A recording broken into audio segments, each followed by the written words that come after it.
My name is Shelly. You probably know that I'm a senior at WashU, that I'm from Long Island, New York, that I've served as student body vice president of finance, that I'm an accounting major, and that I'll be starting my full-time job at Deloitte next year. What you probably don't know is that I'm terrified to start that job and leave WashU, that I have a W on my transcript, that I hate spending time alone, and that I feel like an imposter when people talk to me about culture.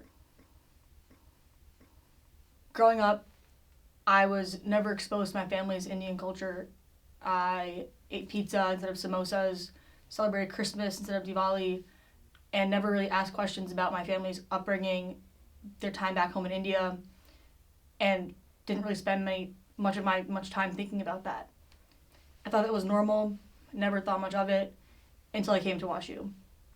WashU's a place full of people from all over the country, all over the world, with different backgrounds, identities, just different people in general, and I think it hit me very quickly that the people of color on this campus had very different experiences with their identities and backgrounds than I did. They felt like their identity was a big part of who they were, and that just was not the case for me. I think people look at me and can tell that I'm Indian, but I don't feel that every day the way that many other people do, and that really hit me as I started taking on leadership positions in student union. I joined SU because I thought I'd be good with money. I like numbers and it seemed fun, so I joined. However, it became so much more for me. I realized it put me in a place of power where I was able to make a difference, but not the difference I thought I'd be making. Being a person of color in an organization whose main goal is to advocate for the needs of students turned into me being put in a place where I thought I was supposed to be a champion, people I simply didn't understand. Because of the color of my skin, people viewed me as someone who would advocate for them, and not to say I didn't want to, I just didn't know how to.